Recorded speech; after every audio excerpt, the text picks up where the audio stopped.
그래서 거기서 세 줄 내려가서 21세기에 사는 대부분의 사람들에게 이 은퇴기가 네, 위 3단계 중에 가장 긴 시간이 될 것이다. 그랬죠? 그 다음에 네, 거기서 5줄 정도 내려가서요. 네, 이는 거기 봐주시면 이는 은퇴 후 적어도 수십 년에 달하는 기간 동안 필요한 자금을 미리 확보해야 함을 의미한다. 그랬네요. 그 다음에 그 바로 밑에 보시면 뭐 구체적으로 은퇴 설계 프로세스는 뭐 다음과 같이 진행한다 그랬는데요.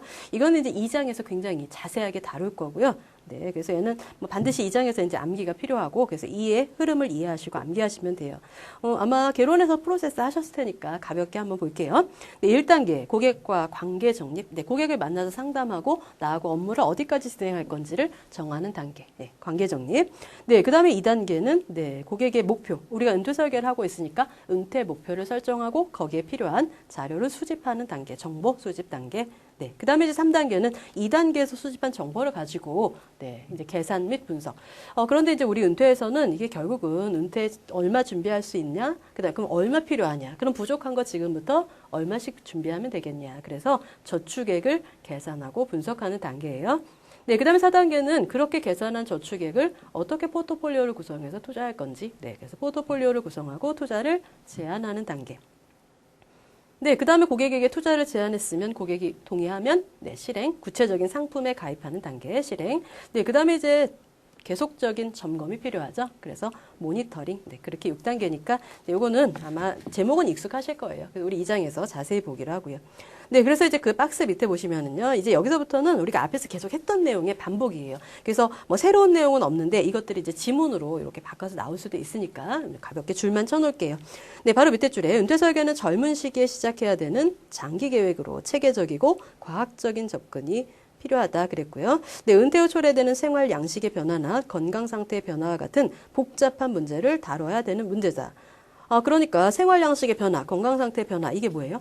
비재무적인 문제죠. 네, 또 두 줄 아래 같은 얘기가 네, 가장 중요한 사항은 은퇴 후 노후 생활비를 마련하는 것이지만 그 외에 각종 생활 문제를 복합적으로 다루지 않으면 계획의 현실성이 떨어지므로 많은 주의가 요구된다. 근데 결국은 그 외에 각종 생활 문제라는 게 또 비재무적인 문제를 말하는 거죠. 네, 얘도 한번 바꿔서 출제가 된 적이 있었어요. 이렇게 나오는 거죠.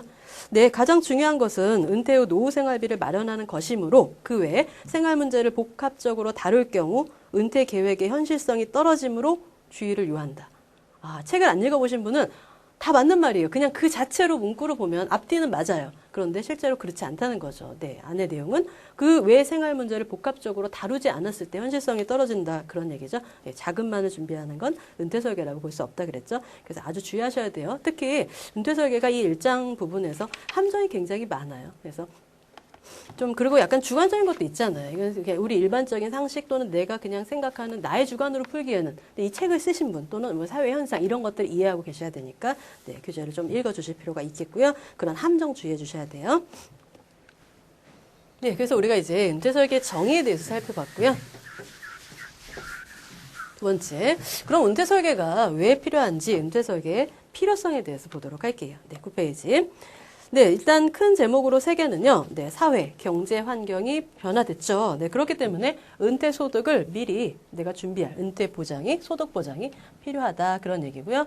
그다음에 이제 고용 환경도 바뀌었고 뭐 이제 그 인적 자본에 대한 트렌드도 바뀌고 있죠. HR 트렌드도 변화되고 있다. 그렇기 때문에 네, 누구에게나 모든 계층에게 은퇴 설계가 필요하게 됐다. 이제 이 내용을 다뤄요. 네, 그래서 보시면 먼저 네, 외환위기 이후 첫 번째 줄에 보시면요. 네, 우리나라는 그죠 IMF 이후에 고용 환경이 굉장히 많이 바뀌었어요. 그래서 그 두 줄 아래 보시면 네, 생산 가능 인구의 경제 활동 시기는 늦어지고 동그라미. 네, 정년에 대한 보장이 사라지면서 경제 활동 기간은 짧아지고, 네, 그게 중요한 말이네요. 네, 그래서 경제 활동 기간이 길어진다, 뭐 이렇게 평균 수명이 증가하면서 경제 활동 기간이 길어지고 있다. 그럴 듯하게 나와도 그건 아니에요. 경제 활동 기간은 점점 짧아지고 있다. 그 다음에 또 보시면 바로 밑에 줄에 네, 생활 환경의 변화와 의료 기술의 발달로 평균 수명이 증대. 네, 이건 뭐 다 아시는 거죠. 평균 수명이 줄어들고 있다. 이런 함정은 만들지 않겠죠. 네, 그런데 평균 수명이 증대되면서 네, 그 은퇴 후 길어진 수명만큼이나 네, 기본 생계 보장에 대한 그죠? 생활 자금 필요하고 그 다음에 의료비 부담이 증가하고 있다. 그랬고요. 사실 뭐 이제 2013년 기준으로 봤을 때 우리 건강보험공단에서 지출한 의료비가 우리 전 국민의 한 51. 1조 정도 된다고 해요. 그런데 그중에 65세 이상 노인을 위해서 지출한 게 18.5조. 네, 그래서 한 18조 내지 19조 정도. 네, 그러니까 전체 의료비의 36% 정도를 65세 이상 노인들에게 지출을 하고 있다. 그런 얘기죠. 근데 뭐 이렇게 말하면 조금 안 와닿으실 수도 있는데요. 이제 그걸 우리나라 전체 국민 평균으로 내보면 1인당, 네, 그냥 전체 평균으로 보면 1인당 한 100만 원이 조금 넘어요. 한 102만 원 정도를 건강보험에 지출했는데 65세 이상 인구만을 가지고 내보면 315만 원. 네, 그러면 우리보다 65세 이상 노인들이, 네, 어르신들이 3배 이상 의료비를, 네, 국민 그 건강보험공단에서 지출하고 있다. 그렇게 볼 수 있는 거죠. 네, 그래서 뭐 의료비 부담이 사실은 가장 심각하죠. 네, 그 이제 은퇴 생활을 하시는 분들 중에 뭐 생활자금만큼이나 의료자금에 대한 문제도 네, 심각하다. 그런 얘기네요. 네, 그다음 뭐 저출산 고령화 이건 뭐 다 아시는 거고 두 줄 내려가서 네, 결국은 저출산 고령화가 된다는 것은 여기죠. 생산 가능 인구는 줄고의 동그라미. 네, 고령 인구가 늘어나는 인구 구조 변화가 일어나면서 고령화가 빠른 속도로 진행되는 등 사회 전반의 변화가 일어나고 있다. 그랬고요. 네, 그 다음에 이제 그 밑에 달락에 보시면 우리나라는 은퇴 후 생활 보장을 위한 정책 중, 네, 사회 보장적 대책 미흡, 또 이게 중요한 말이죠. 사회 보장적 대책이 충분하다, 안 되죠? 미흡하다. 미흡의 동그라미 쳐주셔야 돼요. 네, 사실 우리나라는 경제 수준 대비했을 때 네, 굉장히 부족한 편이에요. 네, 이게 너무 또 과다해도 안 되죠. 뭐 유럽 국가들이 뭐 경제 위기를 겪는 이유가 그 사회보장제도가 너무 과해서 네, 그런 부분들이 뭐 국가 부채나 이런 쪽으로 네, 부담이 되다 보니까 경제에 안 좋은 영향을 미치지만 뭐 너무 부족해도 우리나라는 살짝 부족한 편이고요. 아직 미흡이에요. 네, 그 다음에 그 밑에 달락에 보시면은요. 두 번째 줄에 네, 대가족제도 붕괴로 핵가족화되면서 예, 연금을 통한 고령 독립가구의 장기적 생활보장을 위한 사회적 요구 및 자구 노력이 필연적으로 높아진다. 네, 그래서 대가족제도가 붕괴되면서 이제 핵가족화가 되면서 사실은 노인 인구 65세 이상 중에서요 지금 3명 중 1명은 나홀로 가구라고 해요. 네. 그리고 스스로 부양 책임지고 있는 분들이 거의 50% 육박하는 거의 49% 정도가 나홀로 가구이면서 또 셀프 부양을 하고 있다. 자식들이나 뭐 국가의 네, 의존하기는 힘들다. 그런 얘기죠. 네, 그 다음에 이제 10페이지 넘어가 주시면은요. 네, 그 세 번째 줄에 봐주세요. 네, 생산 가능 인구의 비중이 줄고 경제활동 기간이 짧다. 앞에서도 나왔었죠. 네, 평균 수명 증가로 길어진다 이러면 안 된다 그랬고요. 네, 결국 이 얘기는 사회보장, 각종 사회보장에 기여할 기간도 줄어. 네, 고령인구 부양의 사회적 부담이 상대적으로 커진다 그런 얘기죠. 네, 사실은 국민연금의 뭐 그 경제활동 기간이 짧아지면 국민연금에 납입하는 기간이 짧아지게 되잖아요. 그래서 국민연금의 그 수명이 길어진다는 얘기는 수령하는 기간은 점점 길어진다는 얘기고, 네, 그런 얘기고요. 그 다음에 바로 밑에 줄에 저성장 저금리 추이가 지속된다. 설마 이거 고성장 고금리 이렇게 나오는데 틀리진 않으시겠죠? 그래서 거기서 세 줄 아래. 네, 그러므로 은퇴 이후 필요한 은퇴 생활비와 의료비에 대한 대책은 개인뿐만 아니라 사회 정책적으로도 매우 중요하다 그랬네요. 그래서 지금 보신 게 뭐예요? 다 사회 경제 환경이 변했다. 그렇기 때문에 스스로 소득 보장, 은퇴 후 소득 보장이 반드시 필요하다. 이런 얘기죠. 그래서 결론은 지금까지 본 것 중에 가장 중요한 건 네, 경제 활동 기간이 점점 짧아진다. 그리고 네, 노후에 살아야 될 기간은 길어진다. 그러니까 생활비라든가 의료비 문제가 심각하다. 그렇지만 국가에서 해주는 사회보장적 제도는 미흡하니까 결국은 스스로 미리 준비해야 된다. 이제 그런 얘기를 하고 싶은 거죠. 네, 그 다음에 이제 고용 환경 및 HR 트렌드의 변화. 네, 그래서 거기서는 두 번째 달락에 봐주세요. 네, 우리나라에서도 최근에 와서는 산업 구조의 고도화에 따라 네, 그 노동력이 필요한 노동 집약적 산업은 위축. 네. 인건비가 싼 뭐 다른 나라로 뭐 중국이나 동남아로 많이 진출하고 있고 대신에 자본 집약적 산업은 성장. 이거 바뀌면 안 되겠죠? 네. 그래서 노동 수요에 대한 구조가 급격히 변하고 있다. 네, 바로 밑에 줄에. 그래서 중도 실업이 늘고 비자발적 조기퇴직으로 연결된다. 네, 거기도 자발적 조기퇴직 아니고요. 비자발적 조기퇴직. 그래서 효과적인 은퇴 설계가 더 필요하다. 그랬네요. 바로 밑에 줄에 보시면요. 세계적으로 경제 성장의 패러다임 변화와 더불어 인적 자본의 중요성이 부각되고 있다. 결국은 네, 이게 자본 집약적 산업이 성장함으로 인해서 그렇죠. 지식 산업의 부가가치가 높아지고 있죠. 그래서 거기는 참고로만 볼게요. 네, 줄을 가볍게 치시면 돼요. 네, 저생산 분야의 노동은 네, 기계나 저임금 근로자 고령자에게 대체되므로 오히려 공급이 초과하게 된다는 거죠. 그렇지만 네, 부가가치가 높은 고급 인력에 대해서는 네, 수요가 오히려 공급을 초과한다. 그래서 인력 시장에서도 양극화 현상이 벌어질 수 있다. 네, 그렇죠. 한쪽은 뭐 지나치게 공급이 많고 한쪽은 또 공급이 부족하고. 그래서 양극화 현상. 이게 지문으로 나왔을 때, 이게 무슨 말이지? 틀리나? 이렇게 하시면 안 돼요. 양극화 현상이 있다. 네, 그래서 거기 보시면요. 인적 자본으로서의 자신의 질적 개선이 중요하고 이를 통해 근로기간을 연장하고 지속적인 소득원을 창출할 필요가 있다.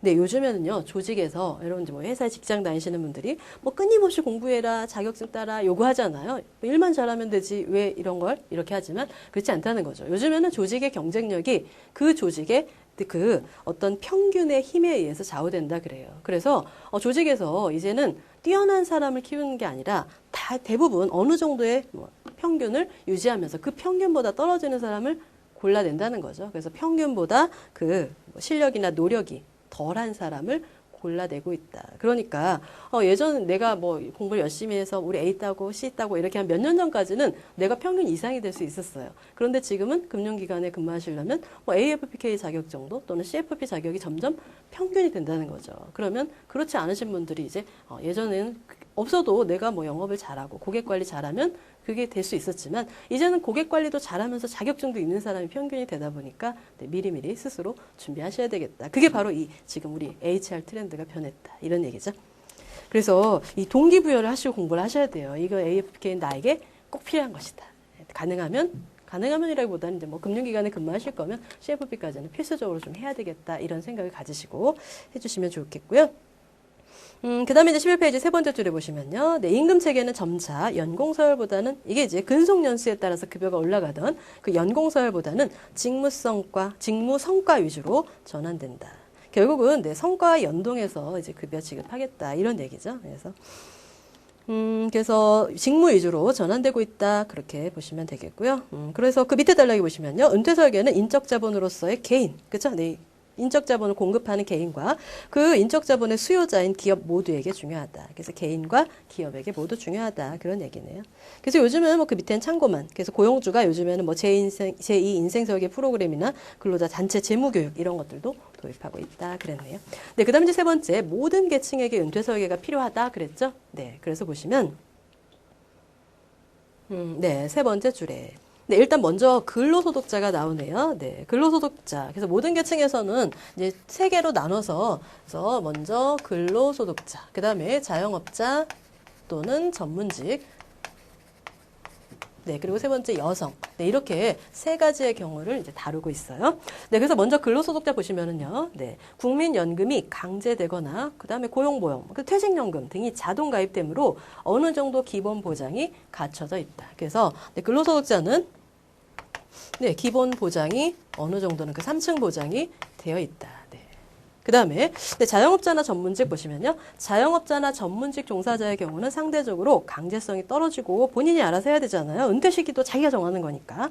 그래서 선택폭이 넓다는 점이 오히려 은퇴 설계가 어렵다. 어려움으로 작용해. 선택폭이 넓다. 어려움에 동그라미 딱딱 쳐놓으셔야 돼요. 그래서 자영업자나 전문직은 네, 선택폭이 좁다 아니고요. 선택폭은 넓다. 네, 그래서 오히려 은퇴 설계가 어렵다. 네, 여기 바뀌면 안 되겠죠. 네, 자영업자나 전문직은 그 선택폭이 넓어서 어느 정도 기본 보장이 잘 갖춰져 있다. 네, 이런 식으로 문구를 그럴듯하게 만들거든요. 그래서 여기도 자주 나오는 부분이니까 잘 봐주셔야 돼요. 네, 그 다음에 이제 그 밑에 보시면 그 밑에 단락이에요. 여성들 나오죠. 네, 여성들은요, 사회 진출이 활발해짐에 따라 경제적 지위가 점차 높아지고 있고, 여성 특유의 상황을 반영한, 네, 높아지고 있지만 여성 특유의 상황을 반영한 은퇴 설계는 거의 이루어지지 않고 있다. 네, 거기도 이루어지지 않고 있다가 키워드네요. 네, 만약에 여성들의 지위가 점점 높아지면서 여성 특유의 상황을 반영한 은퇴 설계가 활발하게 이루어진다. 이렇게 나오면 틀린 거죠. 그래서 여기도 네, 여성 특유의 은퇴 설계가 필요한데 네, 여성 특유의 은퇴 설계는 이루어지지 않고 있다. 네. 이렇게 해주시면 되겠네요. 네, 그래서 이제 여성 특유의 은퇴 설계가 왜 필요한지를 이제 쭉 설명해 놓고 있으니까 거기는 가볍게 볼게요. 네, 경제 활동을 하고 있는 여성의 경우에도 남성에 비해서 지금 아직은 임금 수준이 낮은 편이고요. 또 근속 연수도 짧죠. 네, 뭐 출산한다거나 그런 이유로 조기 퇴직하는 경우들도 있고요.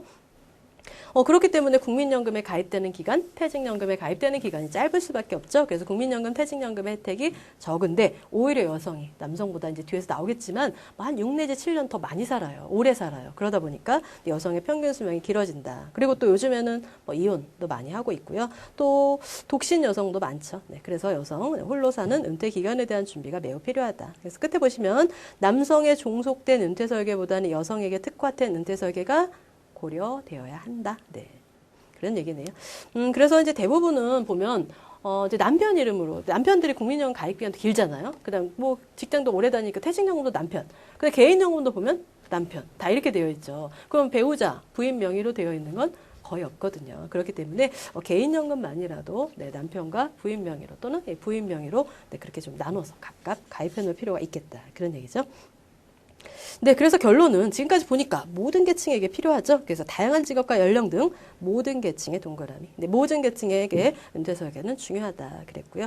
네, 은퇴 설계가 굉장히 복잡해요. 그 은퇴 후에 그 30년 이상 되는 생활 기간에 대한 것을 또 자금만의 문제가 아니라고 했잖아요. 비재무적인 문제까지도 다뤄야 되기 때문에 아무나 할 수는 없어요. 그래서 밑에 보시면 네, 스스로 해결하기에는 어렵고 전문성이 요구되므로 재무설계사 등 네, 은퇴 전문가의 도움이 반드시 필요하다. 네, 거기도 중요한 얘기예요. 전문가의 도움이 반드시 필요하다. 근데 여기가요. 이렇게 바꿔서 나온 적이 있어요. 네, 그래서 은퇴 설계는 모든 계층에게 중요하므로 고객 스스로 은퇴 설계를 할 수 있도록 해야 된다? 틀리죠. 고객 스스로 할 수 없고 네, 전문가의 도움이 반드시 필요하다. 네, 그래서 고객 스스로 해야 된다. 그럼 X예요.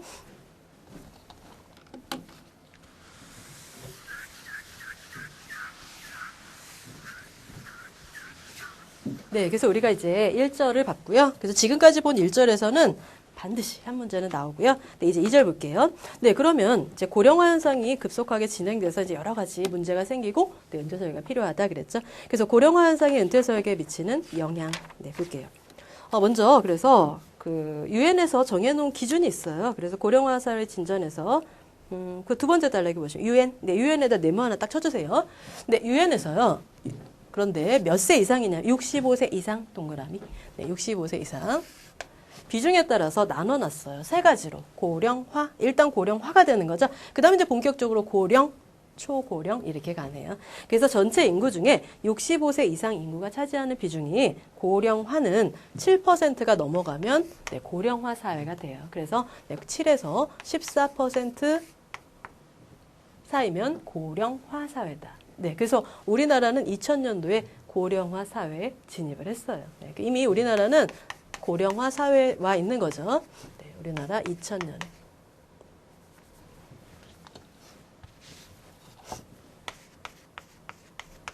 뭐 연도는 잘 안 물어보긴 하는데 어쨌든 참고로 우리나라는 이미 고령화 사회에 진입되어 있다. 네, 그 다음에 이제 고령 사회는요, 네, 14% 이상, 네, 20% 미만이겠죠. 여기도 14% 미만.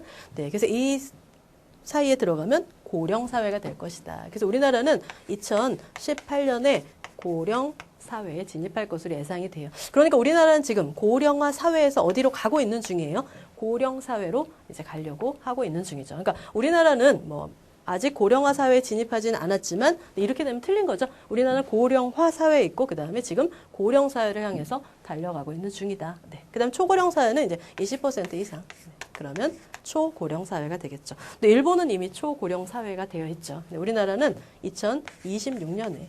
뭐 연도는 크게 중요하지는 않아요. 뭐 암기까지는 필요 없는데 우리나라는 고령화 사회. 이게 중요하죠. 네. 그래서 7, 14, 20 이렇게 해주세요. 7, 14, 20 고령화, 고령, 초고령. 네, 이렇게 암기되셔야 돼요.